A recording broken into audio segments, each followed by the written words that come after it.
We're going to start right off and jump into exposing the 3 fatal flaws of marketing measurement that are sabotaging your ROI. And we are joined by Ryan, the SVP of Business Analytics at JTV, and Jacob from PebblePost, who, in addition to many other things, has some of the coolest tchotchkes here. So come on up, let's give them a hand, and I'm very interested in hearing this.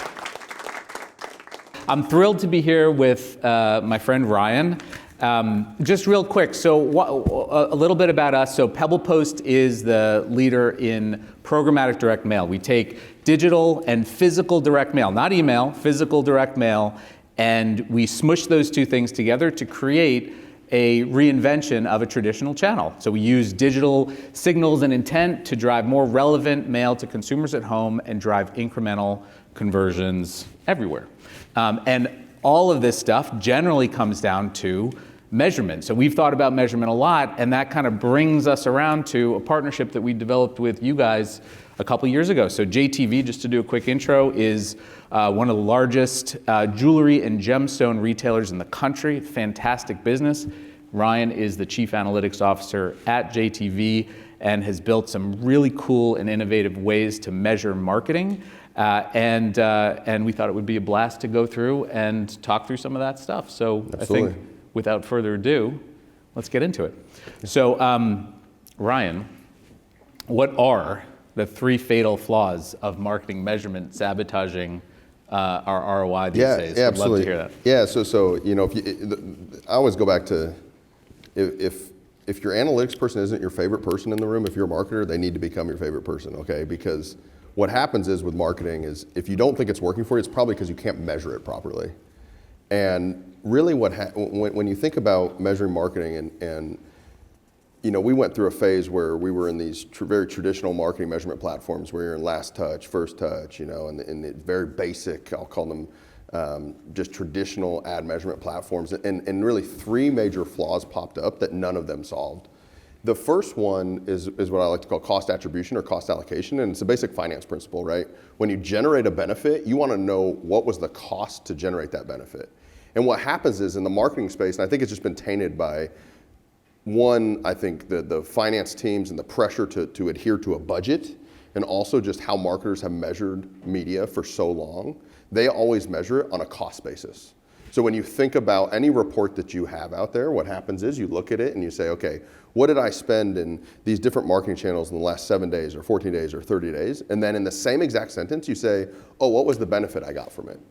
And the issue with that is in advertising, you're buying future orders. So when you spend $1 today, you're buying a future benefit.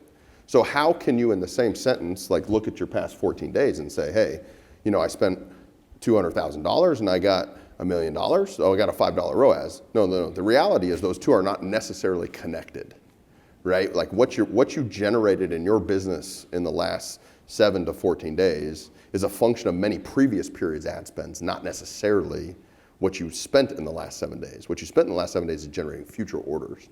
And what happens is marketers have just been trained to report on a budget that's like, what did I spend? What did I get, right?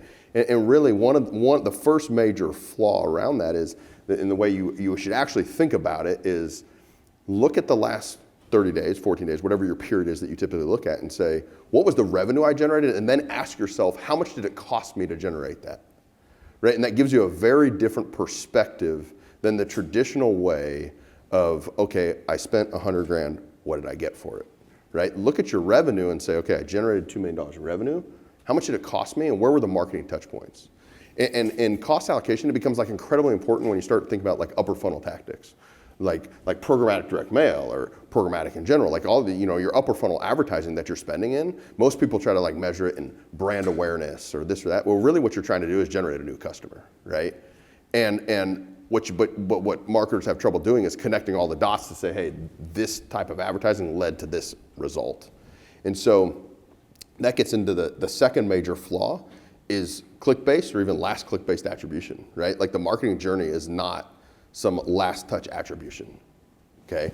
It is many touches across long periods of time, typically depending on your product that you're selling and the consideration period that exists, and how well can you build that customer journey, right? And last touch attribution just wrecks any type of upper funnel measurement. And what happens is you really want to construct that customer journey and say, hey, when I generated an order, can I look over this customer's history and say, oh yeah, I hit them with Meta here, I hit them with direct mail here, I hit them with Google up here, right? And I can look over periods of time and say, hey, these are the marketing touch points that lead to this order, right? So real quick on last touch attribution, I know it's the afternoon. I'm just curious if there's a show of hands, who's still primary attribution model is last touch attribution?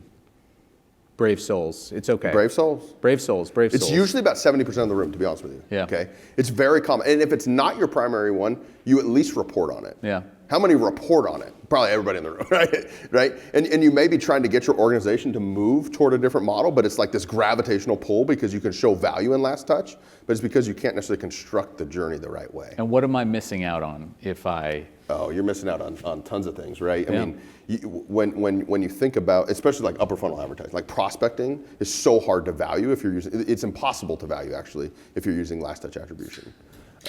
And so anything anything you're doing in a prospecting world will have very, very poor last touch attribution type of ROAS. And talking about ROAS, the third major flaw, so I always go into this, is any company that has a customer base, clientele, the hedgehog metric for your organization is actually lifetime value. Like those customers or those clients have some pool of lifetime value, and what your organization is trying to do is grow that LTV in perpetuity, okay? And you do it in one of two ways. You either retain the customers you have and they come back and spend more because they love the products that you're selling, or you go get new customers, okay? And a new customer is a future lifetime value stream that you did not have before, so it's purely incremental. Right? And when you think about upper funnel advertising and prospecting tactics, what you're really trying to do is generate a future revenue stream that did not previously exist. And when you think about ROAS, so let's talk about ROAS for a minute, especially in upper funnel, right? And how are you valuing the tactics, prospecting tactics that you're doing? I always ask a CFO this. I said, okay, if I generated a $100 order, what are we willing to pay for it? And it's like, oh, depending on my margins, maybe I need a $4 ROAS. I can only spend $25 on that order. I said, okay, if that was a new customer and you knew that they were going to spend $600 with you in the next 3 years, what are you willing to pay for it? And it's a very different answer. It's $200 or $300, always, like at a minimum. I'd spend $200 or $300 to grow my customer base, get $600 of value in the next 2 or 3 years. Absolutely, right? Now think about that in terms of your ROAS calculation. So all of the marketing platforms and the way that your organizations sit there and measure marketing is based on this, typically a ROAS. Or even a CAC, right? Like CAC is very common associated with new customers, but not all new customers are created equal. The question is, what are they worth, right? What's that future revenue stream that's gonna be worth? That's the true return on ad spend.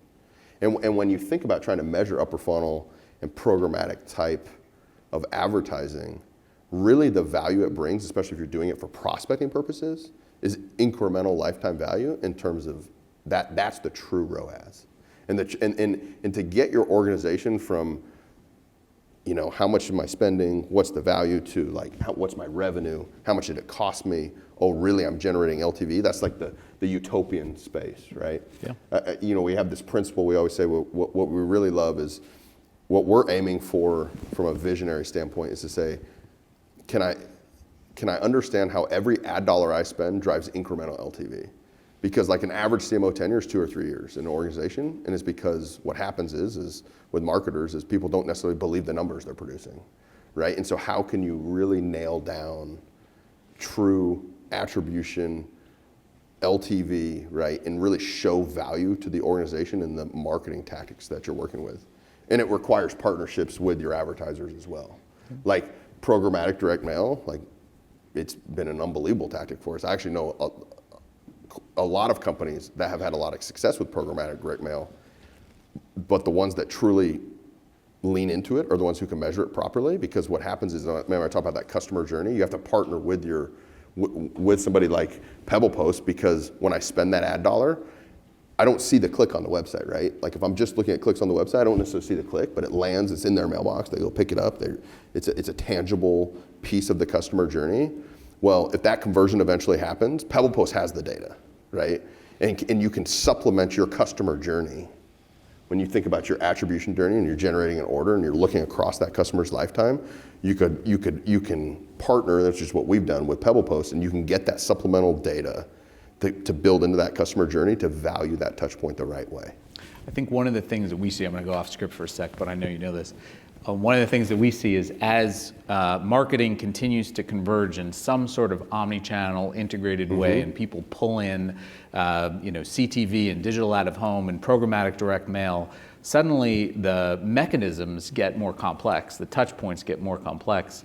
So do you feel like, and by the way, what we see is marketers like your marketing team are under more and more pressure all the time to drive performance, to demonstrate value, to show how it's incremental, to show lifetime value, things like that. Do you feel like the move to digitize traditional channels has created more urgency to develop views like the ones you're talking about? I think so. I think there's just a general movement. I would say that there's just a general movement to show from a hard data standpoint the return on your ad spend. I mean, it's just getting tighter and tighter, right? Like companies only want to invest in places they can prove value, which makes it all the more important to modernize your digital media measurement, right? Ask yourself when you look and say, hey, I generated $5 million in revenue, what's the cost that generated it? Like look at your own organization and ask that question and see if you can answer it. And if you can't answer it, you got to figure out how to get there. How do you get there? Right? Because using ad platform metrics and that type of thing, that only gives you a very small piece of the picture. Everybody's claiming the same orders, right?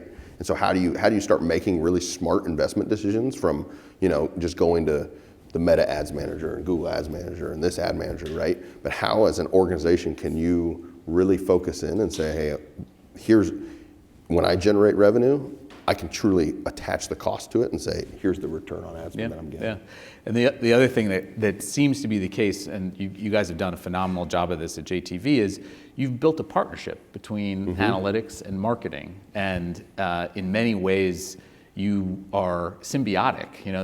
It's hard to work without the other. Can you talk about a little bit how did that develop? And for folks out there that are thinking, how do I start to put some of these things in place? What are some ways to get started on that journey? Yeah, I think it developed out of necessity because one, we were on a path where we decided, hey, we're going to double our ad spend, invest in e-commerce. And when we did that, we got very little value out of it. So the initial value was very small because we're using like last touch attribution and some of these ad platforms to try to measure our marketing. And we couldn't figure out where to invest the money properly, right? And so what happened is out of necessity, we took a step back and said, okay, what are like these three flaws, right? What are these three flaws? And can we start to solve them? And as you start to solve them, what happens is you end up in this place where you get way more insight, right? Like if you're seeing that you're driving LTV, like a high level of LTV out of something like Programmatic Direct Mail, you're like, go invest more in that, right? Like the finance team sitting there going, oh, wow, look at the value coming out of that thing. Go invest more. Here's an open checkbook. Go pump money into that. And we 10x'd our ad spend once we started to figure it out. I mean, we grew our ad spend substantially, and there's a lot less friction in the organization. What happens is when you have hard data supporting the relationship between marketing and finance and the measurement side, and everybody's on that same page, there's a lot less friction that exists when it comes to expense control and all that kind of stuff in the budgeting process. The budgeting process kind of helps itself because you're proving out the value that exists there and the incremental LTV being driven, the incremental value being driven, and it's directly attributable, which makes that whole process a lot more seamless. Totally. Absolutely. No, that makes a ton of sense. So as people are starting to build this capability, there's some fantastic vendors here that do measurement. There's folks we can partner with in the market, and then there's building in-house capabilities. How do you look at the benefits, especially when you're trying to break out of that last touch, last click, last touch attribution mindset? Is that something that should come from within the organization? Or is there a partner-led approach there? Yeah, how would you kind of? So that's hard. I think it depends on where you're at in your journey. I always put them in like 4 tiers. So tier 1 being like I'm purely reliant on advertising platform metrics. Like I have to go to Meta Ads Manager or Google Ads Manager and like to download my metrics to get some type of view, right? And that's the most basic tier. Tier 2 would be like I have a basic Adobe Analytics or Google Analytics GA4 in place where I can kind of see in one view. And then tier 3 is where it gets more advanced, where I start building that customer journey. I start attaching cost to orders that it generated, right?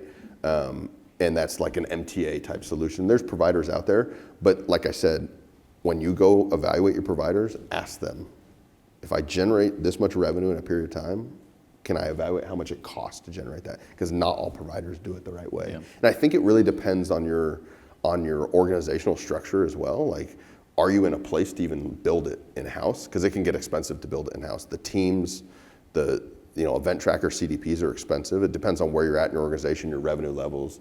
Do you have an analytics team that can even do it, or the expertise to do it? That can get expensive as well. So, I think it just depends on where your organization is and where it sits. And then the fourth tier, which is where I said that's where the partnerships exist between the actual advertisers and the retailer, the companies, the brands, because they can supplement that customer journey with data that you'll never get from a first-party perspective. You will never get view-through, for example. Like actual, and when I say view-through, I don't mean a generalized metric. I mean when an order was placed, oh yeah, Ryan viewed that ad June 1st, 2024, right? Like a very, very granular level.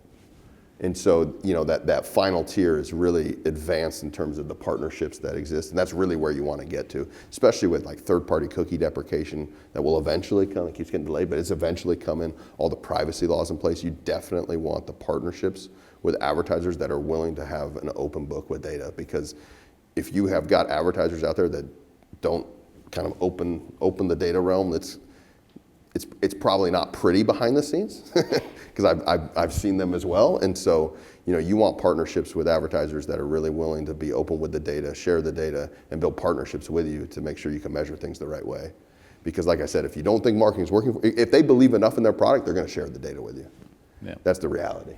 So to sum up, I'm going to paraphrase poorly your talk track. To sum up, you guys all know the John Wanamaker quote, I know half my advertising's working, I just don't know which half. We're still trying to solve that one. That was 120 years ago, something like that. Years, yep. So, okay, we're making progress. So that's one. It's still a big challenge. Two is, there's emerging some really great perspectives, and you shared a lot of those about what we should be doing, but changing it is hard. And then internally it's hard. There's internal inertia, there's internal organizational issues. And then third, you touched on this briefly, the world isn't standing still. So, cookies, we keep saying cookies are gonna be deprecated. They're already gone in Safari and other browsers. When we track data, we see that 40% of most merchant sites are Safari. The web traffic is Safari, 40% is Chrome, and the rest is the rest. That means that 40% of your traffic is really not reliably trackable anymore. So the world is already changing, in other words. Mm-hmm. And so, I'm trying to wrap this up on a positive note, because we started with crisis and sabotage and all this stuff, just to mix it up a little bit. But what would you say if there's one thing this audience could take away from today's session, and one thing to keep in mind, or one thing to kind of think about differently walking out of this room? What would it be? I would say, think about when you think about your marketing spend and how you're evaluating it. Where does your organization sit in that tier structure, right? Are you still using click-based attribution? Are you still using last click-based attribution? Can you even measure your upper funnel properly? All right, are you integrating LTV? Do you have a roadmap to LTV, right? Because it is so eye-opening. When you get LTV in place and then you try to evaluate your prospecting campaigns, it is wildly eye-opening, right? And so how do you get along that path, right? To where you're using LTV as a ROAS, right? And you're able to measure upper funnel and programmatic and some of your prospecting campaigns the right way. And can you as an organization look at your revenue and say, how much did it cost me to generate that revenue? Not what did I spend, but I generated revenue, what did it cost me to get there? Because that's true attribution when you start talking about it, and it becomes so eye-opening in how your organization starts to make investment decisions. I love it. Yep. Lifetime value. Absolutely. Cool. Do we have any more time, or are we out? We're out. I'm getting the G. Guys, thank you so much for the time. I know Ryan will be hanging around for a little while to answer any questions. So will we. Got a couple PebblePost people up here, but just really appreciate the time, and any questions you guys have, feel free to ask. Yeah, I'm happy to answer any questions and meet you all as well. Yeah. Awesome. Let's give them a round of applause.